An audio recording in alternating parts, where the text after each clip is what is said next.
masyarakat. Media sosial menjadi ruang baru bagi ekspresi politik, tetapi sekaligus memunculkan polarisme, dis, dis- disinformasi, dan politik identitas. Dengan kondisi ini, demokrasi cenderung dipraktekkan secara prosedural melalui pemilu dan mekanisme formal semata. Sementara nilai-nilai musyawarah, kebijaksanaan, dan kepentingan bersama sebagaimana ditekankan dalam Sila keempat Pancasila semakin terpinggirkan. Politik seringkali dipahami sebagai ajang menang dan kalah, bukan sebagai sarana untuk mencapai kesejahteraan rakyat. Budiarjo menegaskan bahwa demokrasi tanpa landasan nilai dan etika berpotensi berubah menjadi sekedar kompetisi kekuasaan, bukan alat untuk mewujudkan keadilan sosial dan kesejahteraan masyarakat. Tanpa nilai moral Pancasila, demokrasi dapat kehilangan arah dan legitimasinya di mata rakyat. Oleh karena itu, penguatan nilai Pancasila dalam praktek politik menjadi sangat penting agar demokrasi Indonesia tetap berakar pada etika, musyawarah, dan kepentingan bersama, bukan sekedar perebutan kekuasaan semata.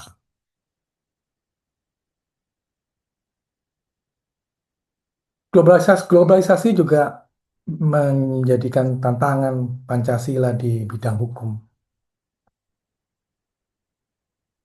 Dalam bidang hukum, Pancasila seharusnya menjadi sarana untuk mewujudkan keadilan sosial, bukan sekedar instrumen kekuasaan.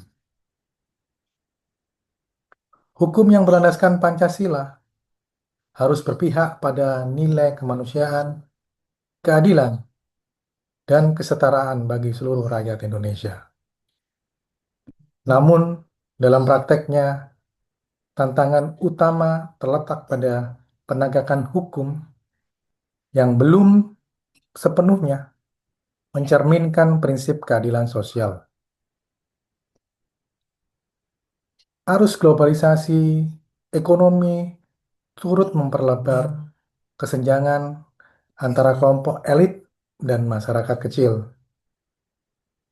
Kondisi ini tercermin dalam perlakuan hukum yang seringkali tidak setara.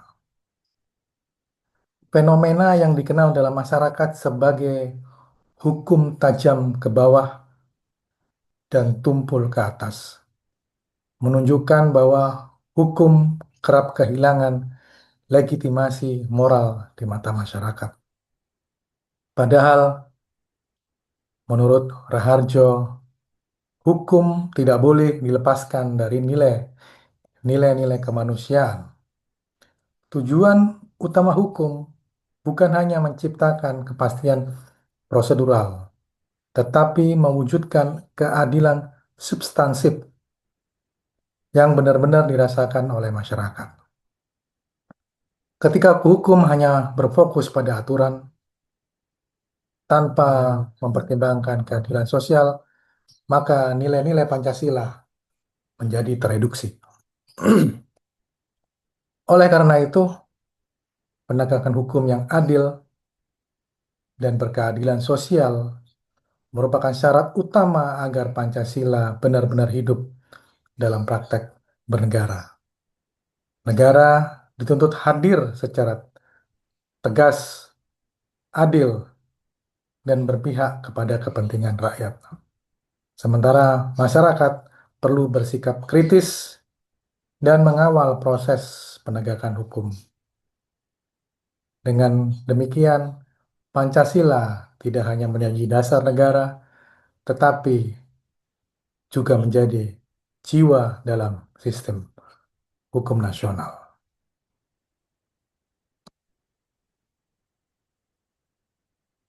Menghadapi globalisasi dan dampak yang terjadi serta tantangan-tantangan yang muncul di bidang politik dan hukum, diperlukan strategi penguatan Pancasila di era global sehingga mampu menyesuaikan dan menjadi pegangan hidup bangsa Indonesia. Dengan arus globalisasi dan perubahan sosial yang semakin cepat, strategi penguatan Pancasila menghadapi berbagai tantangan, terutama di kehidupan generasi muda, perlu menjadi perhatian kita bersama. Pertama, pendidikan Pancasila harus bersifat kritis dan kontekstual. Di tengah tantangan globalisasi dan perubahan sosial, generasi muda memiliki peran yang sangat strategis sebagai agen perubahan. Menurut Tilaar, pendidikan Pancasila harus berpikir kritis dan konstekstual agar mampu membentuk karakter kebangsaan generasi muda, karena Pancasila tidak cukup hanya diajarkan sebagai hafalan sila-sila, tetapi perlu dikaitkan dengan realitas sosial yang dihadapi masyarakat Indonesia saat ini. Generasi muda memiliki peran yang sangat strategis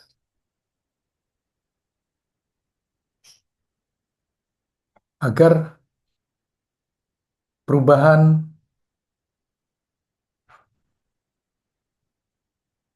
yang terjadi dapat diantisipasi dengan menerjemahkan nilai-nilai Pancasila ke dalam tindakan yang nyata di tengah perubahan dan dinamika global. Kedua, mendorong pemahaman dan pengamalan nilai-nilai Pancasila dalam kehidupan nyata. Pendidikan Pancasila tidak cukup bersifat hafalan, tetapi harus mendorong pemahaman dan pengamalan nilai-nilai Pancasila dalam kehidupan nyata, termasuk di dunia digital. Di era media sosial, generasi muda dituntut untuk menjadikan Pancasila sebagai pedoman etis dalam berkomunikasi, menyampaikan pendapat, dan menyikapi perbedaan. Nilai-nilai seperti toleransi, keadilan, dan kemanusiaan harus tercermin dan dalam sikap bermedia sosial, berpolitik, serta berpartisipasi dalam kehidupan masyarakat.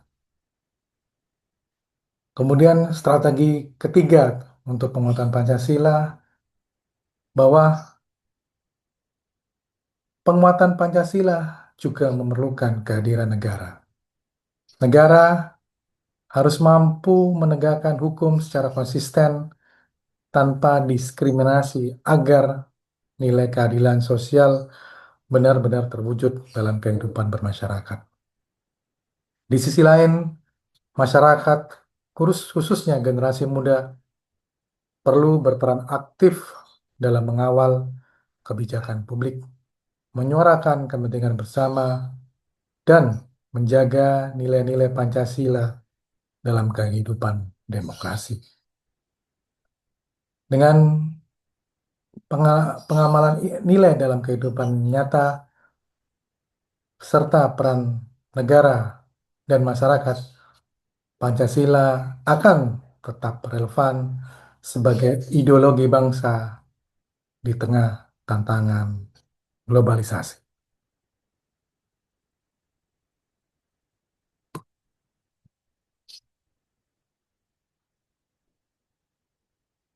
Dan sebagai kesimpulan, berdasarkan pembahasan yang telah disampaikan, dapat disimpulkan bahwa Pancasila tetap memiliki relevansi yang sangat kuat sebagai dasar nilai bangsa Indonesia di tengah arus globalisasi. Pancasila bukanlah ideologi yang statis, melainkan sistem nilai yang terbuka dan dinamis, mampu menyesuaikan diri dengan perkembangan zaman tanpa kehilangan jati diri bangsa. Tantangan terbesar saat ini tidak terletak pada rumusan Pancasila itu sendiri, melainkan pada kesenjangan antara nilai ideal dan realitas sosial. Globalisasi telah membawa dampak besar dalam kehidupan sosial, politik, dan hukum. Menguatnya individualisme dan konsumerisme tanpa tanggung jawab moral telah melemahkan solidaritas sosial dan nilai kebersamaan yang menjadi ciri khas bangsa Indonesia. Media sosial di satu sisi membuka ruang partisipasi, tetapi di sisi yang lain juga memicu polarisasi, dis- disinformasi, dan konflik sosial yang bertentangan dengan nilai kemanusiaan dan persatuan. Penguatan Pancasila menjadi suatu keniscayaan, bukan sekedar wacana normatif. Pendidikan Pancasila harus dikembangkan secara kritis dan kontekstual, terutama bagi generasi muda sebagai agen perubahan. Pancasila tidak cukup hanya dilafalkan dan dihafalkan, tetapi harus dipahami dan diamalkan dalam kehidupan nyata, termasuk di ruang digital. Nilai toleransi, keadilan, kemanusiaan, dan tanggung jawab moral harus tercermin dalam perilaku sosial, politik, dan hukum. Dan di sisi yang lain, negara harus hadir secara adil dan tegas dalam menegakkan hukum serta menjamin kesejahteraan rakyat. Masyarakat sipil juga dituntut untuk bersikap kritis dan partisipatif dalam mengawal kebijakan publik dengan sinergi antara pendidikan, pengamalan nilai, serta peran negara dan partisipasi masyarakat. Pancasila tidak hanya akan tetap hidup sebagai dasar negara, tetapi juga sebagai jiwa dalam kehidupan berbangsa dan bernegara di tengah tantangan globalisasi. Demikian materi yang dapat saya sampaikan terkait dengan